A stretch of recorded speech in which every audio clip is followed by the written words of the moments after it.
primeira marca é unidade.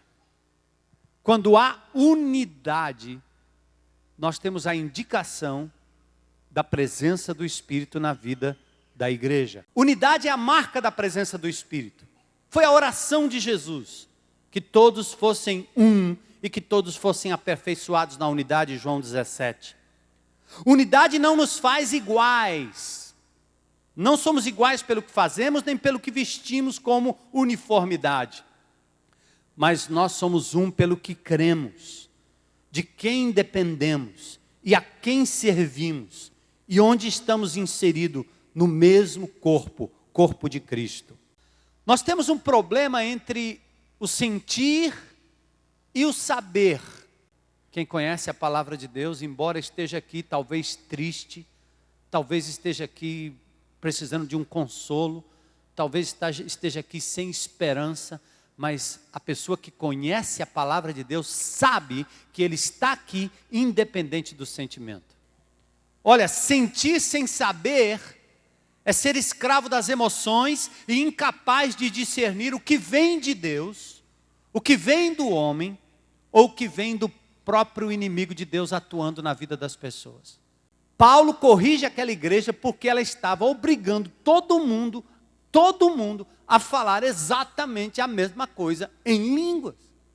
Paulo diz, ainda que eu fale a língua dos anjos, porque tinha gente na congregação dizendo, eu falo a língua dos anjos, estou virando anjo. Outra coisa, não preciso de sexo, para com isso. A terceira coisa é, não precisa nem de corpo. Então ressurreição não existe. Quando tentamos uniformizar a manifestação dos dons, nós acabamos diversificando as fontes, porque a gente começa a obrigar as pessoas a manifestar o mesmo dom que todo mundo manifesta. E quando não é pelo Espírito, é pelo emocional. Porque a cada um é dado mediante o Espírito, e aí vai. Palavras de sabedoria, palavra de conhecimento, fé, dons de curar, operações de milagres, profecias, discernimento de espíritos, variedade de línguas e capacidade de interpretar. Somos um corpo, a unidade na diversidade. Isso mesmo. Apesar de que cada um possa se destacar um do outro e ir à frente, mas o resultado final é para todos. Somos todos membros de um só corpo, todos são importantes. Somos parte de um corpo, corpo todo integrado, unido e ajustado, resultando no resultado.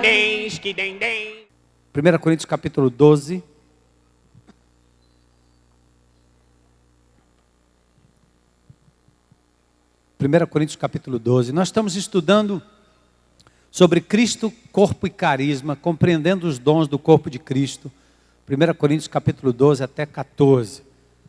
E hoje nós vamos tratar do capítulo 12, versículos 12 e 13. E eu vou mergulhar rapidamente nesses versículos, depois eu tenho que dar uma saída, porque eu vou para o livro de Atos com vocês. Não vou sair daqui, mas nós vamos sair juntos do texto para a importância e a compreensão do livro de Atos nesse contexto aqui. 1 Coríntios capítulo 12, versículos 12 e 13. Porque assim como o corpo é um e tem muitos membros, e todos os membros, sendo muitos, constituem um só corpo, assim também com respeito a Cristo. Cristo e seu corpo vivo na terra, que é a igreja. Muitos membros, um só corpo. Olha o verso 13. Pois em um só Espírito, todos nós fomos batizados em um corpo. Paulo fala aqui de um batismo do Espírito, no Espírito, com o Espírito, mas o batismo é em um só corpo. Nós vamos compreender melhor, quer judeus, quer gregos, quer escravos, quer livres, e a todos nós foi dado beber de um só Espírito. Senhor, eu quero louvar o Teu nome pelo privilégio de a gente estar aqui hoje à noite, Te adorando, Te louvando, ofertando, dando um pouco daquilo que o Senhor tem nos dado como forma de gratidão. Pedimos que a Tua igreja também aproveite as oportunidades de ensino aqui apresentadas pelo Cameron, Senhor, e também a oportunidade de servir compreendendo que não são os programas que nos atraem a esta igreja, mas é a tua palavra, é o teu Filho Jesus e o poder do teu Espírito que opera em nós, a fim de que possamos servir a comunidade, a igreja e aos que estão fora também, Senhor. Pedimos a tua bênção para esta noite, um alerta da nossa mente, do nosso coração para a compreensão de tudo que vamos ensinar aqui, pois o pedimos em nome de Jesus. Amém.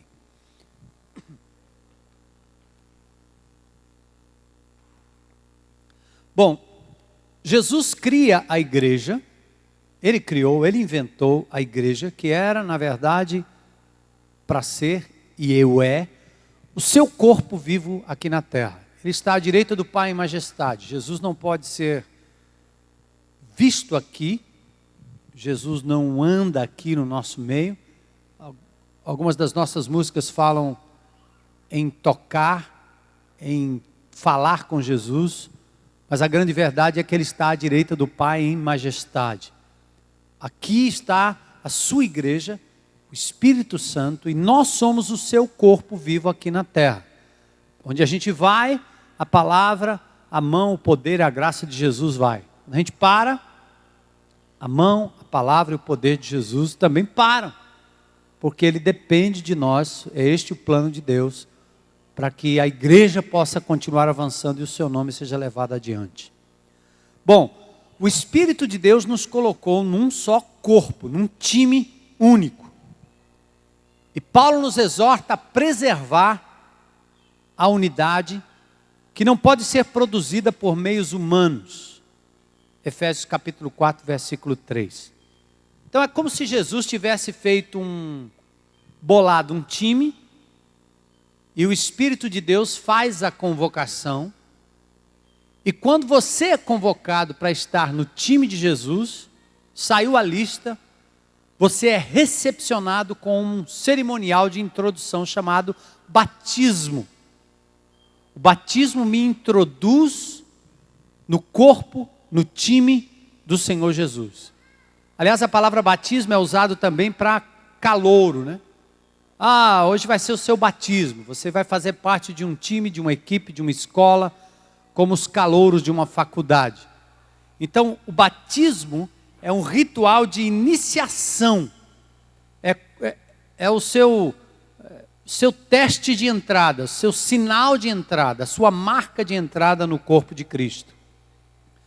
Então, o batismo é uma cerimônia de iniciação em dois aspectos. Um no aspecto espiritual, celestial, e outro no aspecto material, terreno, também ligado ao espiritual, porque é visível, mas é a nossa inserção, a nossa adesão ao corpo de Cristo.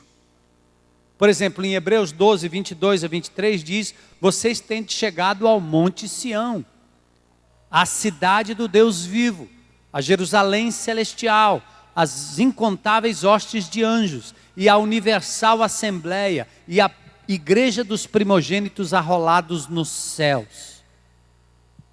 Esse texto aqui está contrastando tudo o que acontecia no Velho Testamento, com o templo e etc., com a nova realidade em Cristo.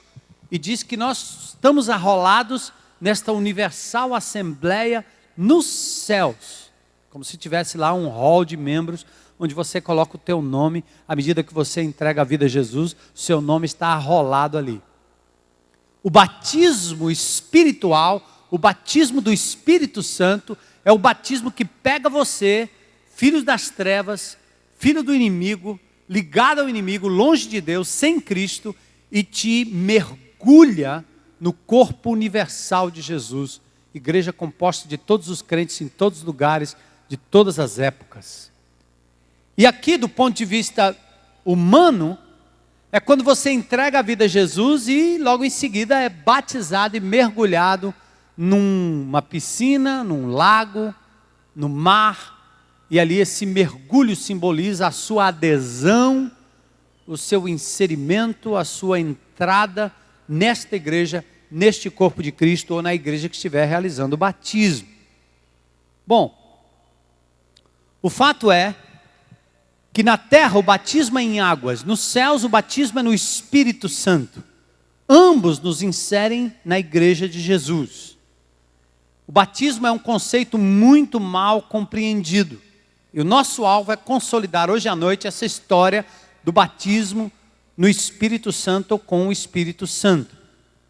Já li 1 Coríntios 12, 13, que diz: em um só Espírito, todos nós fomos batizados em um só corpo, mergulhados em um só corpo.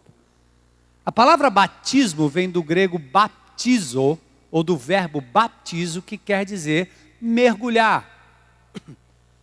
No Velho Testamento, no Novo Testamento, nos dias de Jesus, as mulheres usavam a palavra batismo para significar, acima de tudo, o mergulho no corpo de Cristo. Ou mergulho, por exemplo, de um pano na água. As mulheres não significavam isso, significavam exatamente isso, né? Você pega um pano branco, mergulha, batiza na água e ele sai exatamente impregnado de tudo aquilo que o conteúdo desse balde tem. Então as mulheres naquela época usavam a palavra baptizo, significando mergulhar um pano na água, a fim de que esse pano fosse impregnado de todo o conteúdo. Por isso a Bíblia diz que nós fomos mergulhados no corpo de Cristo e a nós todos foi dado beber do Espírito. Estamos impregnados das coisas de Deus, estamos cheios, mergulhados nas coisas de Deus. É bem verdade que historicamente alguns inventaram uma história de que ser batizado no corpo de Cristo é mais ou menos isso. Pronto. Está batizado. Quem que inventou essa história? Constantino, imperador romano que no ano 300 e pouco decidiu que todo o império romano seria cristão. Aí ele inventou que todo mundo que nascesse no império, a partir de então, tinha que ser batizado imediatamente. Logo, o clero romano achou muito bom e decidiu encontrar uma desculpa para aquilo, que seria: se você não é batizado enquanto criança, você pode morrer com o seu pecado original e permanecer pagão. Então, a partir daí, todo mundo foi obrigado a ser batizado. Não existe nenhum caso de batismo infantil na Bíblia, em nenhum lugar. O próprio Jesus, que é o nosso exemplo, foi batizado com 30 anos de idade. Ou seja, a igreja romana inventou essa história e nós engolimos isso por mais de 1.700 anos. E não só isso, 500 anos de Brasil e o povo ainda sai correndo para batizar menino pequeno que não entende absolutamente nada da sua fé, como se o pai pudesse batizar pelo filho, muito parecido com a heresia de Corinto, em que se batizava pelos mortos, como assim o fazem os mormons. Outra heresia bíblica que é pregada no nosso meio e engolida por quem não conhece a Escritura. Só ler 1 Coríntios capítulo 15, você vai ver essa prática também da igreja de Corinto, uma tendência pagã. Então, batismo é isso aqui, ó. É mergulho no corpo, é ser absorvido totalmente pelo conteúdo daquilo em que se mergulha. A igreja de Jesus nos recebe, somos batizados e mergulhados para dentro. Este é o batismo no Espírito Santo, com o Espírito Santo. Bom, agora nós precisamos andar um pouquinho pelo livro de Atos, para compreender um pouco do que aconteceu no livro de Atos, que justifica as pessoas estarem falando acerca de um batismo do Espírito Santo, cujo resultado é alguém que fala em línguas em toda e qualquer situação. Vamos para o livro de Atos, no capítulo 1, rapidinho comigo. Quem não tem Bíblia, senta perto de um crente. Opa! Ou de um irmão que esqueceu a dele em casa. Os sábios, né? Aqueles que sabem todo de cor, nem precisa. Atos capítulo 1. O livro de Atos, para início de conversa, para a gente poder entender a palavra de Deus, não é um livro de doutrina. O apóstolo Paulo não sentou, nem Lucas sentou, nem João sentou, nem Pedro sentou para escrever um livro que fosse, bom, agora eu vou ensinar para vocês um livro de doutrina sobre línguas. Não, não. Lucas, o médico, o escritor do Evangelho de Lucas, agora senta para escrever a história dos Atos dos Apóstolos, ou dos Atos do Espírito Santo, ou dos Atos da Igreja de Jesus. O livro de Atos começa em Jerusalém e termina em Roma. É um livro de história, e deve ser entendido e compreendido como um livro de história.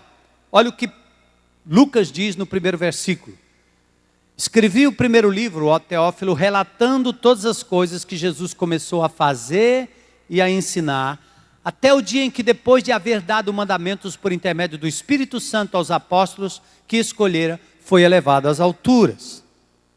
Então ele está dizendo, eu escrevi o primeiro livro, e nesse primeiro livro eu relatei as coisas que Jesus começou a ensinar, até o dia que ele foi elevado às alturas. Agora Lucas vai continuar o livro. Então, primeiramente, o livro de Atos é um livro de história. Mostra o desenvolvimento da igreja. A ordem e o esboço geográfico do livro também foi dado por Lucas em Atos capítulo 1, verso 8. Vamos lá, deem uma olhada lá.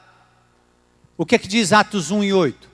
São as palavras de Jesus que agora vão dar o escopo geográfico, a geografia do livro, o desenvolvimento histórico da igreja através do Império Romano e através das regiões geográficas. Mas recebereis poder ao descer sobre vós o quê? O Espírito Santo, e sereis o quê? Minhas testemunhas. Aonde, gente? Jerusalém, como em toda Judéia e Samaria e até os confins da terra. Presta atenção, Jesus está pregando agora, está ensinando um bando de judeus reunidos em Jerusalém. É como se ele pegasse meia dúzia de americanos e dissesse assim, atenção, eu quero que vocês preguem o evangelho aqui na América do Norte, eu quero que vocês preguem o evangelho no Brasil, depois eu quero que vocês preguem o evangelho lá no Afeganistão, onde mora o Saddam Hussein, não, o Osama, o Bin Laden, tem que tomar cuidado para não confundir com o Obama, né? O Osama Bin Laden. E depois eu quero que vocês preguem pelo mundo inteiro. Imagina um americano ouvindo um negócio desse, ele ia dizer, bom, América do Norte legal, América do Sul legal, mas Afeganistão? Pregar para a família do Osama Bin Laden? Isso aí não. Pregar para árabe? Isso aí não. Os judeus, quando ouviam a palavra samaritano, era um negócio que parecia uma peste, uma praga. Eles odiavam os samaritanos. Lembra de João capítulo 4, quando Jesus se aproxima da mulher samaritana, ele é censurado porque ele se aproxima de uma mulher, e ele é censurado porque aquela mulher é o quê? O judeu não falava com o samaritano. Então Jesus, antes de subir ao céu, dá àquele grupo aos céus, dá àquele grupo de judeus uma incumbência. Vocês vão receber poder do Espírito Santo e vocês vão ficar em Jerusalém, na Judéia, na Samaria, e vocês vão parar onde? Até os confins da terra. Massa, que legal. Recebida a ordem, poder do Espírito descendo sobre nós. Está tudo certo. Jesus agora deu o contexto. Então, o que o batismo não foi e não é, em Pentecoste, no capítulo 2 de Atos, o batismo não foi vinda do Espírito, porque ele já estava no meio do povo. O batismo não foi recebimento do Espírito, porque tinha gente lá que já tinha recebido o Espírito até pelo sopro da boca de Jesus, antes de Pentecoste, em João capítulo 20, verso 22. O batismo do Espírito Santo não quis dizer presença ou mera habitação do Espírito, porque lá no Velho Testamento já tinha homens que eram cheios do Espírito. Por exemplo, Josué, homem em que havia o Espírito Santo de Deus. Números capítulo 27, verso 18. Jesus disse que o Espírito de verdade estaria com os apóstolos. E aliás, Jesus disse, o Espírito já habita com vocês. Então, se o Espírito já estava no Velho Testamento habitando, se o Espírito já estava habitando a vida dos apóstolos, o que aconteceu no dia de Pentecoste? Simples. No dia de Pentecoste é inaugurada a igreja. Eu edificarei a minha igreja e as portas do inferno não prevalecerão contra ela. Jesus sobe aos céus, é assunto aos céus, e ele agora inaugura um negócio chamado igreja. Em hebraico, o carral de Deus. A eclesia em grego de Deus. E quando ele inaugura a igreja, é como se ele inaugurasse um time de milhões e milhões, de milhares e milhares de pessoas. Só que esse time começa com um grupinho. E ele agora vai fazer com que a inserção daquelas pessoas naquele time seja um batismo espiritual provocado pelo Espírito Santo de Deus. E no dia de Pentecoste acontece exatamente isso. O cumprimento acontece em Atos capítulo 2. Completada a sua obra, Jesus inaugura uma nova casa, um novo corpo, a igreja, a comunhão dos que creem no Cristo ressurreto e os batiza nesse corpo com o Espírito Santo. O dia de Pentecoste, Atos capítulo 2, 50 dias depois da morte do Senhor. Pentecostes, quer dizer exatamente isso, 50 dias. 50 dias depois da Páscoa, 50 dias depois da morte de Jesus. Era uma das festas celebradas pelos judeus. Festa dos tabernáculos era uma, festa da Páscoa era outra, e festa de Pentecostes ou primícias, início da colheita de trigo. Festa das semanas, 7 semanas depois da Páscoa. Êxodo 34, 22. Então agora, preguem os seus olhos no livro e no texto de Atos, no capítulo 2. O que aconteceu ali? Verso 1. Todos estavam reunidos no mesmo lugar. Todos. Verso 2. Veio do céu um som como de um vento impetuoso. Eu não sei se você já viu isso, mas eu moro num lugar agora que o vento faz barulho, e barulho grande que você tem que fechar todas as janelas para não ouvir o barulho. E se deixar a janela numa posição ruim, você não consegue dormir dado o som do vento. Eu acho que essas reuniões que a gente vê por aí, dizendo que tem batismo no Espírito Santo, descida do Espírito Santo, derramamento do Espírito Santo, não tem essas características aqui, mas uma só, que é a chamada manifestação de línguas. Enquanto não tiver, o pobre coitado tem que ficar se submetendo a uma série de reuniões, uma série de orações, uma série de induções, até que ele fale. Eu já participei disso, e não foi uma vez, foram várias vezes. Mas não tem muito a ver com o que tem aqui no livro de Atos, não. Primeiro, todos reunidos no mesmo lugar. Segundo, um som violento. Terceiro, línguas repartidas, caindo sobre cada um como se fosse fogo. Era visível. Todo mundo podia ver. Sobre cada cabeça, uma manifestação como se fosse fogo descendo sobre a cabeça de cada um. E pousou sobre cada um deles. Verso 4. Todos ficaram cheios do Espírito Santo. Falaram em outras línguas. Sim. Outro fenômeno. Eram judeus. E alguns prosélitos ou piedosos de outras nações. Verso 6. Aquela voz atraiu a multidão. E agora no versículo 6, 8 e 11. Tem um fenômeno que também é diferente de tudo aquilo que você já viu, percebeu ou pode ver em qualquer reunião dita pentecostal. Cada um ouvia falar na sua própria língua materna as grandezas de Deus. Sabe o que quer dizer isso? Olha os versículos 8 a 10. As nações representadas ali. Partos, medos, elamitas, da Mesopotâmia, da Judéia, Capadócia, Ponto, Ásia, Frígia, Panfilha, Egito, Líbia, Cirene, romanos, cretenses e arábios. Sabe o que era isso? Eram judeus que moravam nestas nações e que no dia de Pentecostes iam até Jerusalém para adorar naquele dia. Então tinha um judeu que era ou nascido ou vivia na Alemanha. Tinha um judeu que era nascido oriundo da China. Tinha um judeu que era nascido oriundo da França. tinha um judeu que era nascido e oriundo do Ceará. Pedro começou a falar em aramaico. E de repente, cada judeu, ao invés de ouvir na sua própria língua judaica, ouvia cada um na sua própria língua materna. Ou seja, o judeu da Alemanha ouvia em alemão. Hein. Para quem é esse cara falando aí? Ele não sabe. Pedro não fala alemão. E o judeu, que já tinha quase o olho puxado, xing ling ling, Pedro falando e ele entendendo em chinês.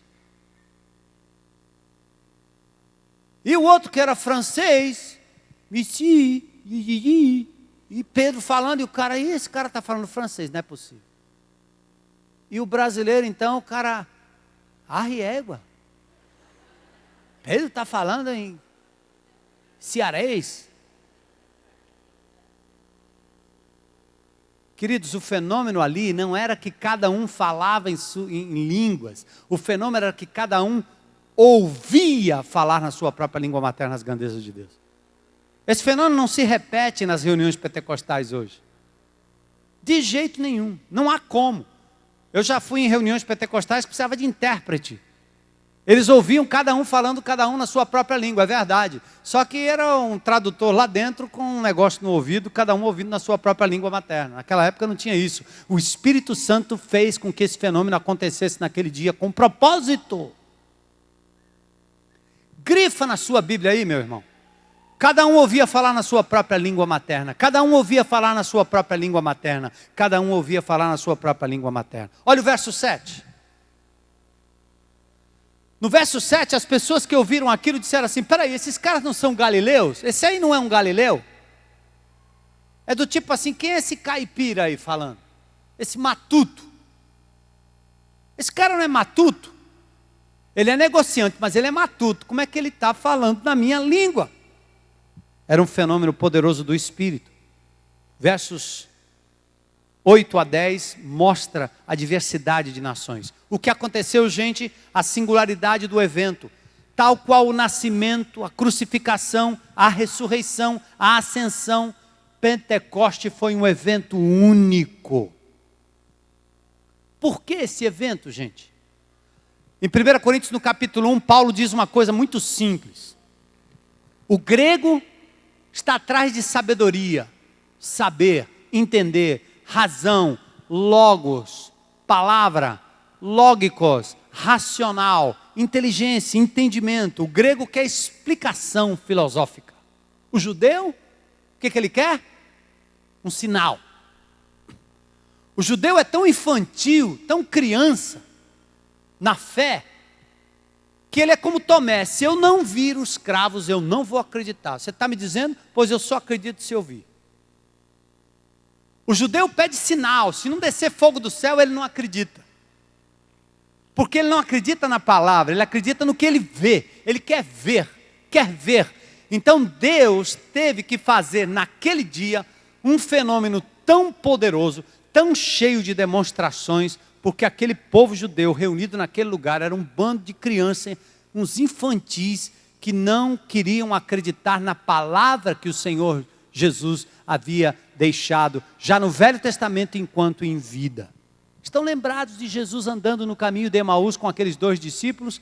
Quando eles não entendem bem, Jesus diz assim, ó nécios e tardos de coração, para crer tudo que está escrito acerca de mim nos profetas. Vocês, ao invés de examinarem a Bíblia, ficam atrás dos sensos e do sentido para tentar sentir alguma coisa. Como eu falei na semana passada, a Bíblia diz que Deus está presente, mas você está preocupado em saber se você pode sentir Deus. Judeu era assim também. Tem gente que canta, Senhor, eu quero tocar-te, vou tocar nas tuas vestes. E o cara, não, peraí. Você pode até desejar isso, mas isso não é legítimo do ponto de vista bíblico. Você sabe onde é que está Jesus agora? Hebreus capítulo 1, versos 1 a 3, ele está à direita do Pai em majestade, em corpo. Do jeito que ele subiu, ele vai voltar. Está aí no capítulo 1 de Atos. Da mesma forma que ele subiu, ele vai voltar. Os judeus pensaram que era uma coisa diferente. E naquele momento, um anjo teve que esclarecer. O que vocês estão olhando e esperando aí? Jesus está à direita do Pai em majestade. Um dia ele voltará e todo olho o verá. Essa manifestação vai ser tremenda. Mas não é isso que você espera. Tocar em Jesus, andar com Jesus, pegar nas suas vestes. A gente fica cantando essas coisas, é só poesia. Porque isso não é realidade bíblica. Quem é que está aqui? O Espírito Santo de Deus. No dia de Pentecostes, gente, houve um derramamento do Espírito prometido em Joel. Não existe mais derramamento do Espírito, não. Presta atenção aqui. Jesus encarnou uma vez, foi batizado uma vez, foi tentado uma vez, foi transfigurado uma vez, foi crucificado uma vez, ressuscitou uma vez, ascendeu aos céus uma vez, cumpriu a promessa do envio do Espírito uma só vez. Os crentes fazem aquilo que os romanos fazem com a hóstia. Querem transformar a hóstia no corpo de Cristo para sacrificar Jesus toda vez. Ele só morreu uma vez. Hebreus 9, 27. Uma vez. O homem morre uma vez. Jesus, como verdadeiramente homem, morreu uma vez só. É um sacrifício. Agora presta atenção. No dia que você abre o seu coração para Jesus, o que aconteceu lá na cruz, uma vez só, é aplicado na tua vida naquele dia. O poder da cruz que aconteceu lá na história, vale para você no momento que você aceita Jesus como Senhor e Salvador. No momento que você, meu amado irmão, entrega a vida a Jesus, sabe o que acontece? Você é mergulhado no corpo de Cristo e o Espírito Santo de Deus toma conta da sua vida e faz você ter aquele rio de água viva que flui do teu ventre, como diz lá em João capítulo 7. Você passa a ser habitado pelo Espírito, cuidado pelo Espírito, amado pelo Espírito, dirigido pelo Espírito na hora que você entrega a sua vida a Jesus. Por isso não adianta dizer assim, ó Jesus, a gente vai para essas reuniões, né? Ou canta as músicas, Senhor, derrama do teu Espírito sobre nós. Como? De novo? Deus deve estar olhando lá na eternidade, né? No seu trono e dizendo, de novo? Senhor, manda a tua unção. Todo mundo quer unção. Sabe o que é unção? 1 João 2,20, é o Espírito em você, meu amigo. Você já tem, você quer mais o quê? Derrama o teu Espírito sobre nós. O que está acontecendo é que você precisa se ligar que Ele está aí. Parece aquele indivíduo que eu estava ilustrando no primeiro culto, que diz assim, ele começa a pegar aqui na unha do elefante e diz, como eu gostaria de ver um elefante. Elefante. Ele está aqui, o elefante. Sabe de uma coisa? O meu amigo Armando Filho, compositor e cantor, disse que ele queria que você valorizasse o que você tem. Para de pedir aquilo que você já tem e já tem em abundância. E ele diz, o Espírito Santo está em você, o Espírito Santo se move em você. Para de achar que você não tem. Você vem para o culto para achar que o Espírito Santo vai entrar em você e você vai ficar mais cheinho do Espírito. Você vai ser despertado pela palavra que o Espírito está em você e você vai dar espaço para o Espírito tomar conta da sua vida, mas ele já está em você. O Espírito não entra e sai, ele entrou de uma vez por todas. Aliás, você foi mergulhado no corpo de Cristo e esse corpo de Cristo é composto pela ação poderosa do Espírito. Então, no livro de Atos, foi exatamente o que aconteceu naquele dia. Um evento, um momento, uma descida, um cumprimento da profecia, uma manifestação visível do Espírito Santo de Deus. Aí você deve estar me perguntando, mas pastor, mas tem outros textos na Bíblia aí que fala que também depois aconteceu de novo. Por que aconteceu de novo? Quando aconteceu de novo? Quais foram as circunstâncias? Você já perguntou isso? Você já leu sobre isso? Então eu vou te ajudar. Olha aí. Qual foi a ordem de Jesus para a igreja? Recebereis poder ao descer sobre vós o Espírito Santo e ser-me-eis testemunhas aonde? Na Aldeota, no Pedras, na Messejana, no Ceará, no Brasil e até os confins da terra. Jesus estava dizendo para aqueles judeus: vocês não podem permanecer aí. Mas olha o que aconteceu. A igreja nasceu em Pentecoste, 3.000 em Jerusalém, capítulo 2, verso 41. Pedro e João continuam no templo, na porta chamada Formosa. Capítulo 4, Pedro e João são presos. Capítulo 4, ainda a igreja perseverou e foi solidária em Jerusalém. Capítulo 4. Sinais e prodígios pelas mãos dos apóstolos, e costumavam reunir-se de comum acordo no pórtico de Salomão. Isso é, ainda em Jerusalém. Capítulo 6, a diaconia, também em Jerusalém. Capítulo 7, a morte de Estevão, um discurso para os judeus, também em Jerusalém. Mas eu pergunto, cadê a missão? Cadê a pregação? Cadê o povo indo? O que acontece no capítulo 8? Capítulo 2, capítulo 3, capítulo 4, capítulo 5, capítulo 6, capítulo 7, e o judeu não arredou o pé de Jerusalém, até que Deus decidiu botar o dedo e intervir na história. O que aconteceu no capítulo 8, verso 1? Cadê? Vocês estão com a Bíblia aí? Me ajuda. Houve naqueles dias o quê? Grande perseguição a quem? Contra a igreja em Jerusalém. E o que aconteceu? Todos foram dispersos pelas regiões, quais? Judéia, está lembrado que Jesus tinha dado a fórmula para eles, a fórmula geográfica? Judéia e Samaria. Entrementes os que foram dispersos iam fazendo o quê? Pregando a palavra. Agora, quem que ficou em Jerusalém? Pastor Alcimor, pastor Armando e pastor Zé Edson. O povo todo saiu pregando por aí. E o pastor Armando, pastor Alcimor, pastor Zé Edson ficaram em Jerusalém. Confortável, não? Faz o que eu mando, mas não faz o que eu faço, é? Confortável, né? Os apóstolos ficaram em Jerusalém, a igreja perseguida, os crentes saíram porque entenderam o chamado de Deus, foram forçados e saíram correndo, e os apóstolos continuaram em Jerusalém. Então o que aconteceu?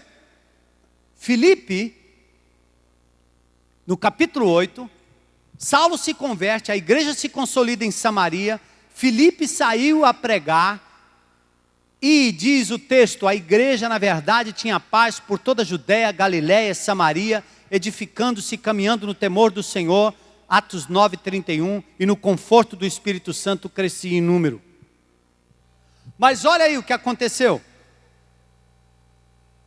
Quando a perseguição aconteceu, os apóstolos foram checar em Samaria se era verdade que aqueles samaritanos estavam se convertendo.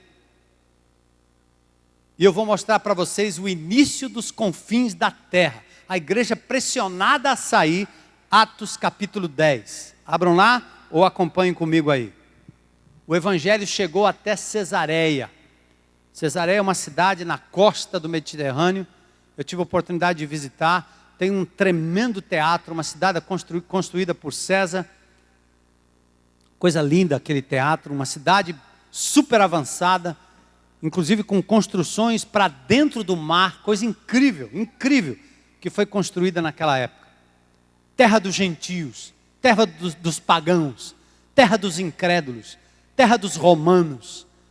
O evangelho chegou até lá. Como é que chegou? Havia um homem em Cesareia que era piedoso, temente a Deus, um homem que dava muitas esmolas, talvez aquele tipo de católico romano que você diz assim, esse cara aí Esse aí não. Ou então daqueles que, islâmicos, um cara piedoso. Esse aí não. Morava em Cesareia um homem de nome Cornélio, centurião da corte romana, piedoso e temente a Deus com toda a sua casa, e que fazia muitas esmolas ao povo e de contínuo orava a Deus. Do jeito dele. O que aconteceu? O anjo mandou buscar Pedro em Jope. Estava lá na casa de Simão, o curtidor. Nenhum problema se o anjo não tivesse mandado chamar Pedro judeu, Pedro apóstolo, para ir para onde? Para o meio dos descrentes. Então Deus dá a Pedro uma visão do lençol, e nesse lençol, eu vou representar aqui, sabe o que é que o judeu não come de jeito nenhum? Quem sabe? Carne de porco. Pois Deus deu para ele uma visão, um porquinho, como se fosse um porquinho, dizendo, agora você vai comer isso aí, Pedro. E Pedro diz, pera, Senhor, pera aí. Não está escrito aí que não é para eu comer esse negócio? E Deus se volta para Pedro e diz assim, olha, o que eu considerar puro, você não considere imundo. Coma, Pedro, obedeça a minha palavra. E Pedro de pronto, e mesmo talvez confuso, entendeu a visão, até que alguns chegaram de lá, contaram o relato, e lá vai Pedro, obediente até Cesareia, talvez com 1 milhão de questionamentos na cabeça. Levou alguns judeus consigo, e talvez não disse muita coisa para outras pessoas. Lá vai Pedro para Cesareia para checar o que Deus estava querendo com esse tal de Cornélio, esse indivíduo que era um romano. Pedro entra na casa de Cornélio e pondera. Veja o verso 28 comigo. Eu não sei se tem aí, tem? O verso 28? Importantíssimo. O verso 27 diz assim, ó. Aliás, pouco antes, sabe o que acontece? Quando Cornélio vê Pedro se aproximando, Cornélio se abaixa, se ajoelha aos pés de Pedro e o adora, o reverencia. Sabe o que Pedro diz? Pedro, esse aqui, vocês dizem que é o Papa? O primeiro Papa? Pedro disse assim, levanta-te, porque eu sou homem. Adora a Deus, amigo. Eu sou ser humano. Levanta-te. Para com isso. Porque eu não sou alguém digno de adoração, é só um digno de adoração. Jesus. Para.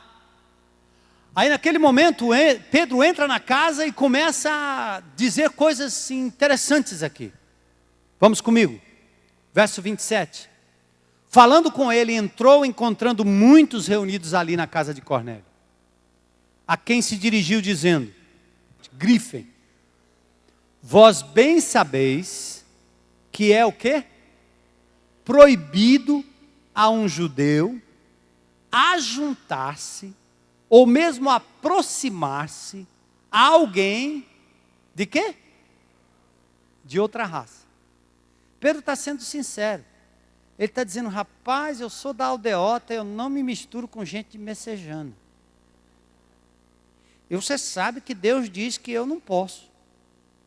De fato, Deus disse na Bíblia para os judeus se separar de outras raças. Mas ele acabou levando isso a um extremo tal, que agora ele não estava entendendo a abertura do Espírito para que ele pudesse agora levar o Evangelho para os confins da terra. Ele se esqueceu da ordem de Jesus, o Pedrão. Pedro faz tanta besteira, acabou de fazer outra. Mas ele foi sincero e honesto. Eu gosto de Pedro porque ele é sincero. Ele entrou lá e diz, ó, vocês estão sabendo que eu sou da aldeota e eu sou proibido de chegar perto de alguém que mora no Ancuri ou no Pedras ou em Messejana. Vocês sabem. E aí, o que acontece? Mas Deus me demonstrou o quê? Que a nenhum homem considerasse o quê? Comum ou imundo. Por isso, uma vez chamado, vim sem vacilar. Pergunto, pois, por que razão me mandaste chamar? O que é que rolou aí?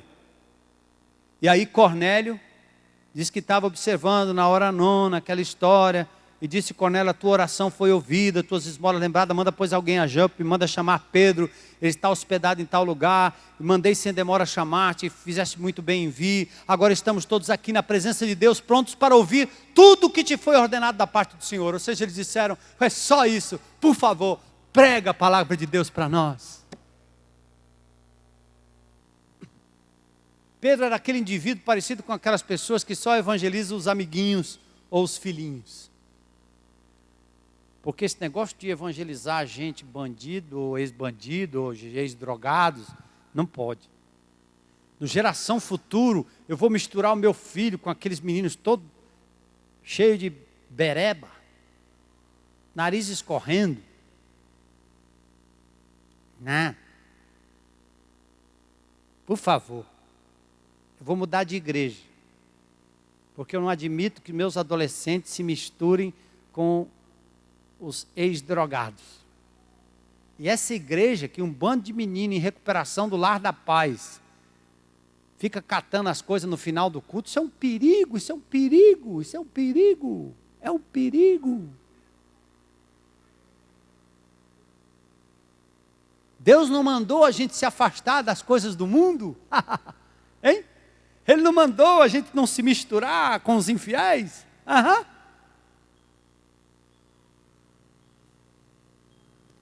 O Espírito Santo disse: o que eu considerei puro, você não considere imundo. Eu disse: vá Pedro, vá Pedro, vá Pedro, vá Pedro, pregue Pedro. Gente, é o que aconteceu aqui. Pedro entra na casa de Cornélio e pondera tudo isso. E no verso 34 ele diz uma coisa assim, ó. Então falou Pedro dizendo: reconheço por verdade que Deus não faz acepção de pessoas. E por que eu estou falando tudo isso, hein?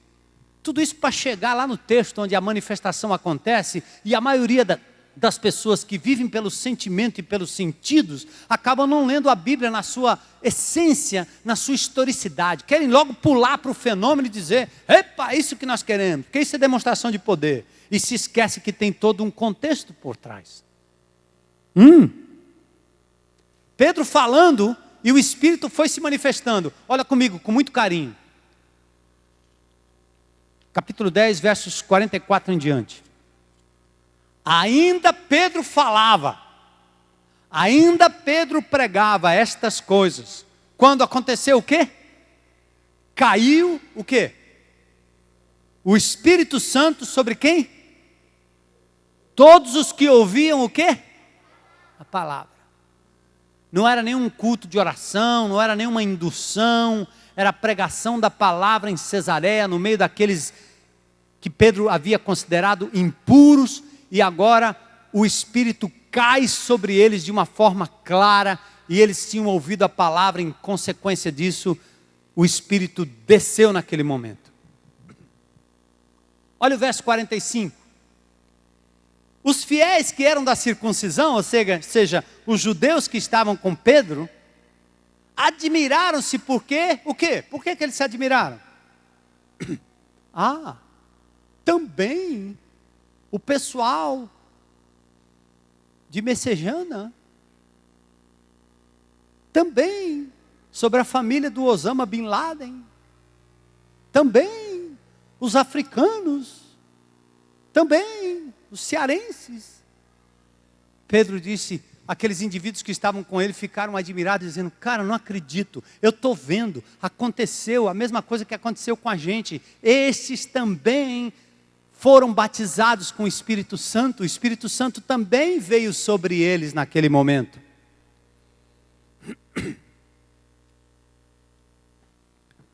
Foi derramado o dom do Espírito, pois os ouviam falando em línguas, engrandecendo a Deus. Então perguntou Pedro: porventura pode alguém recusar água para que não sejam batizados estes que assim como nós receberam o Espírito Santo? Presta atenção na sequência. Pedro fala, o Espírito cai sobre eles, eles falam em línguas, e em seguida eles são o quê? Batizados em água.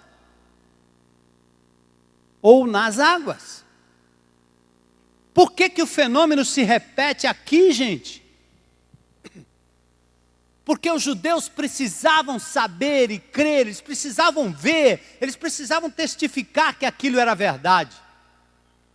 E você acha que foram só esses que foram com Pedro? Negativo. Tem mais, tem mais, tem mais. Aham.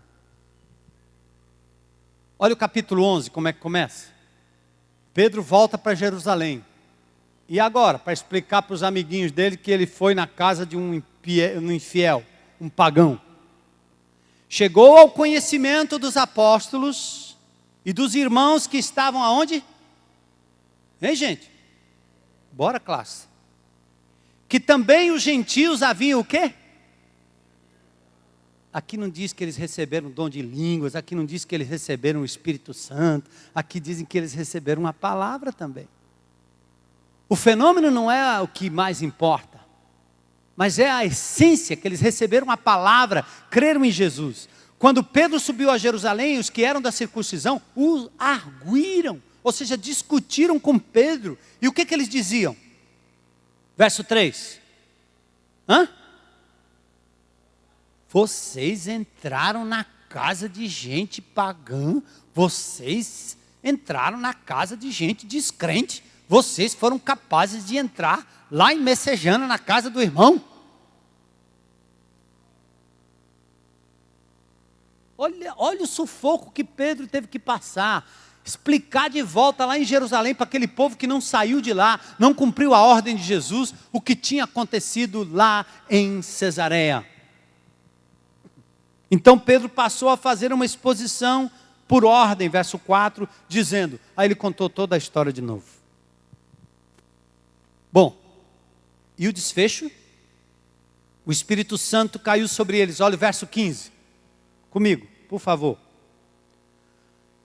Pedro diz assim, quando porém comecei a falar, o que aconteceu? Caiu o Espírito Santo sobre eles, como também, o quê? Sobre nós, quando? No princípio. Os judeus tinham que saber que o Espírito caiu sobre eles do mesmo jeito que caiu sobre os judeus lá no princípio. Verso 16. Então me lembrei da palavra do Senhor, quando disse, João na verdade batizou com água, mas vós sereis batizados com o Espírito Santo. Olha o verso 17, aqui você tem que congelar, tira uma caneta, pega a sua Bíblia, dobra a folha, faça qualquer coisa, põe um marcador lá dentro, coloca o batom, rabisque com batom, faça qualquer coisa para guardar esse versículo para sempre no seu coração. Porque aqui, depois de toda essa argumentação, está a chave do que aconteceu. Presta atenção aí. Pois se Deus concedeu o mesmo dom que a nós, judeus, em Jerusalém, nos outorgou, quando, gente?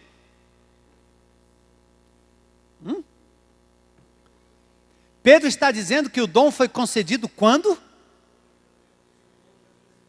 Depois de 1 ano que eles creram? Depois de 1 semana que eles creram?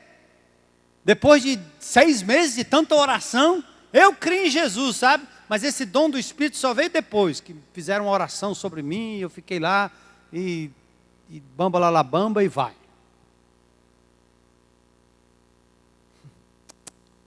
Pedro está dando aqui para você e para mim uma dica. A palavra de Deus tem um registro claro de que aqueles homens em Cesareia, aquela família, aquele povo, à medida que Pedro falava, o Espírito Santo veio sobre eles de forma visível, com a finalidade de testificar aos judeus que também aqueles homens gentios aceitariam Jesus e receberiam o mesmo dom. O dom que eles, apóstolos, receberam quando? Lá no princípio, quando eles, o quê? Crerão no Senhor Jesus. Um parêntese. Mas eles não criam antes? Boa pergunta, né? Você deve estar pensando, por que ele não cria antes? Claro que cria. Só que a confissão agora é diferente. Eles andaram com Jesus, viveram com Jesus, negaram Jesus. Jesus foi à cruz do Calvário e depois eles acharam, rapaz, morreu, acabou tudo. Jesus teve que aparecer para eles, demonstrar, deixar Tomé botar o dedo lá, e depois Jesus foi assunto aos céus. Agora em Pentecostes eles tomaram a consciência de que Jesus Cristo não apenas veio ao mundo, andou com eles, mas esse mesmo Jesus foi crucificado, esse mesmo Jesus ressuscitou. Sabe o que diz em Romanos 10:9? Se com a tua boca confessares a Jesus como Senhor. Eles confessaram Jesus todo o tempo, porque andavam com Jesus. Só que está faltando uma coisa aí. E em teu coração creres o quê? Que Deus o ressuscitou dentre os... Meus queridos, no dia de Pentecoste havia uma nova realidade. Os apóstolos estavam agora crendo em Jesus ressurreto. E essa crença no Cristo ressurreto e no Cristo que ascendeu, foi esta crença que possibilitou a formação da igreja, a ação do Espírito Santo, e agora eles fizeram parte daquele fenômeno visível, que nunca mais se repetiu tal qual. Aconteceu na casa de Cornélio, porque os judeus tinham que ter um testemunho vivo e claro, de que aquilo que aconteceu na casa de Cornélio, foi a mesma coisa que aconteceu com eles no princípio, quando creram. Amém quer dizer, entendi?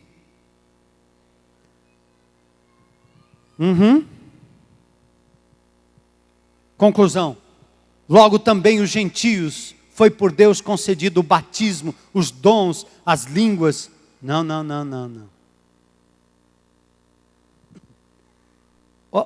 Olha comigo aqui, verso 18, bem rapidinho.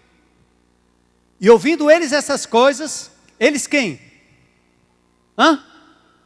Os demais apóstolos e os judeus, está certo?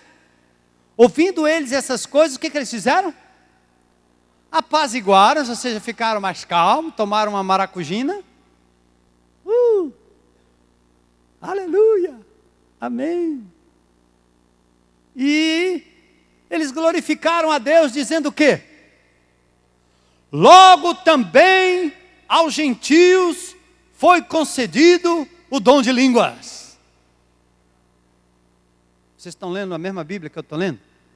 Logo aos gentios foi concedido o poder do Espírito Santo. Logo aos gentios. É isso que está dizendo o texto? O que é que está dizendo o texto aí? Logo aos gentios foi concedido o quê? O arrependimento para a vida. Meus amados, o grande destaque de tudo no final, a grande conclusão foi: também os judeus, os gentios se arrependeram e agora podem ter vida em Cristo Jesus. A manifestação, as línguas, os dons, o que quer que aconteceu ali, não tem importância diante da magnífica mensagem de salvação e arrependimento. Também isso aconteceu no meio dos gentios. Glória a Deus. Amém? Depois dessa história maravilhosa, Deus estava preparando um cabra chamado Saulo de Tarso. E esse camarada aí, depois de levar uma bordoada na cabeça, a caminho de Damasco, ele não teve outra coisa senão sair correndo, pregando o Evangelho de Jesus até os confins da terra. E chegou no Ceará, glória a Deus. Chegou aqui, gente. Chegou na China, chegou no Afeganistão, tem crente espalhado pelo mundo inteiro. A igreja de Jesus está em tudo quanto é buraco. Nenhum sistema. O Fidel está quase morrendo, pobre. Está lá o irmão dele. Uma abertura. As igrejas evangélicas ficaram fechadas durante muitos anos. Mas a igreja em Cuba não morreu. A igreja em Cuba não foi abafada, porque o Espírito Santo de Deus estava lá. E não precisava de nenhum americano naquela ilha para manter o Evangelho de Jesus vivo. Porque quem faz isso é o Espírito Santo de Deus. Se Deus te chamou para o Afeganistão, vá. Se Deus te chamou por Pedras, vá. Se Deus te chamou para o Ancuri, vá. Se Deus te chamou para Messejana, vá. Porque Ele já fez o seu Evangelho ouvido até os confins da terra.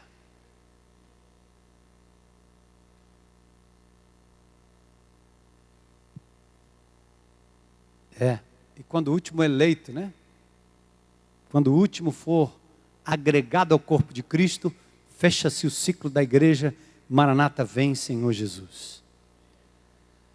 Queridos, vou terminar dizendo assim. Lá em Éfeso, no capítulo 19, tem os discípulos de João Batista. Os caras eram tão alienados, estavam tão fora de órbita, que quando Paulo chegou lá, perguntou se eles tinham sido batizados ou conheciam o Espírito Santo. Eles diziam, não, o Espírito Santo, o que é isso? Eles só tinham sido batizados no batismo de João. Recebestes porventura o Espírito Santo quando crestes? Outra prova de que o Espírito Santo é recebido no momento que se crê.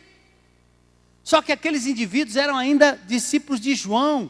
Eles estavam ainda pensando, eles foram batizados em nome de João Batista, com o batismo de João Batista, estavam ainda acreditando no Messias que veio, mas eles não sabiam da história toda. Então Paulo teve que chegar lá e explicar direitinho para eles toda a história.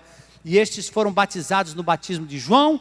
Paulo batiza-os em nome de Jesus, e ao impor sobre eles as mãos, sobreveio o Espírito Santo, e eles falaram em línguas e profetizaram. Outro sinal, em Jerusalém, em Samaria, em Cesareia, lá nos confins da terra. E não havia mais dúvida. O fenômeno não se repete em nenhum outro lugar das Escrituras, não há nenhum outro mandamento, e nenhuma outra Bíblia. E aqui em 1 Coríntios, no capítulo 12, 13 e 14, o que tem é Paulo puxando a orelha por conta daquela confusão de línguas que acontecia ali naquela igreja, que não tinha nenhuma relação com Atos capítulo 2, com Atos capítulo 10, com Atos capítulo 8, com Atos capítulo 19. Tudo o que aconteceu em Atos capítulo 2 foi um evento só. O Espírito Santo veio e começou a formar essa coisa maravilhosa chamada igreja. Quando eu e você aceitamos Jesus como Senhor e Salvador, Ele nos batizou para dentro. E agora nós estamos todo pleno, cheio do Espírito Santo de Deus. O que a Bíblia diz é que você pode entristecer o Espírito, você pode abafar a ação do Espírito que está em você, você pode deixar ele num canto da sua vida, mas você não pode acrescentar mais nem um pouco do Espírito Santo na sua vida. Ele está em você. E sabe o que Efésios 5,18 diz? Ei, não fique bêbado com vinho, porque aí tem confusão, tem briga, tem quirela, meu amigo. Mas se embriague do Espírito Santo, como aquele pano vermelho mergulhado. Fique cheio e pleno do Espírito, e aí você vai falar. Oh, finalmente, pastor, vou poder falar em línguas, né? Não é isso que o texto diz? O texto diz o quê? Falando entre vós com salmos, hinos e cânticos espirituais. Louvando ao Senhor, com gratidão no coração. Nada a ver com esse fenômeno que não foi mencionado por Paulo a Timóteo, não foi ensinado para Tito, não foi dito em nada em Judas, não foi dito nada nas epístolas de Pedro, absolutamente nada. Romanos não tem um sinal disso. Jesus nunca disse nada. Aí um disse assim, eu li na Bíblia que Jesus falou em línguas, Talita cumi. Ele falou em línguas que até hoje eu entendo. Talita cumi quer dizer, Talita é o nome da menina. Cumi quer dizer levanta. Ou então, não, Jesus falou em línguas, na cruz. Eli, Eli, lama sabachthani. Línguas para você, porque enquanto ele dizia isso, todo mundo entendia. O fato é que ele falava em aramaico. A Bíblia escrita em grego, koiné, traduzia o que Jesus dizia para o grego. Então quando ele disse Eli, Eli, lama sabachthani, Eli, Deus meu, lama, por que me desamparaste? Não, meus amados. Então vamos fazer o seguinte, línguas é um dos dons, tá bom? Não é o dom uniforme. Nós não vamos fazer nenhum tipo de nazismo evangélico, onde todo mundo tem que ser igual. Suástica do lado. E todo mundo vestindo a mesma roupa e a mesma coisa. E quem não é desse time, está fora do reino de Deus. Eu tenho o maior respeito pelos irmãos ditos pentecostais, porque eu sou pentecostal, eu nasci em Pentecoste. Eu faço parte, essa igreja aqui nasceu em Pentecoste. Eu sou renovado porque lá em Romanos 12, no capítulo 12, versos 2, 1, 2 e 3, diz que eu tenho que renovar a minha mente pela palavra. E é aí que eu estou procurando renovar, a renovação do Espírito na palavra. Olha, amados, nós somos pentecostais, sim, porque nascemos em Pentecostes, porque temos o Espírito de Deus e não fazemos nada sem os dons do Espírito se manifestarem para a glória de Jesus.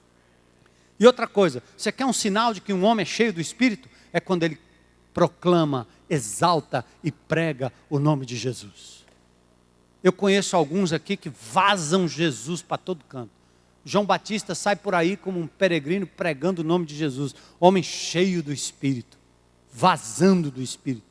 Você cala a sua boca, não fala de Cristo para ninguém. Você começa a viver a coisa do ponto de vista secular. Está tudo certo, tudo bom, como se tudo tivesse convertido. Pode ter certeza, você está abafando o Espírito de Deus na sua vida.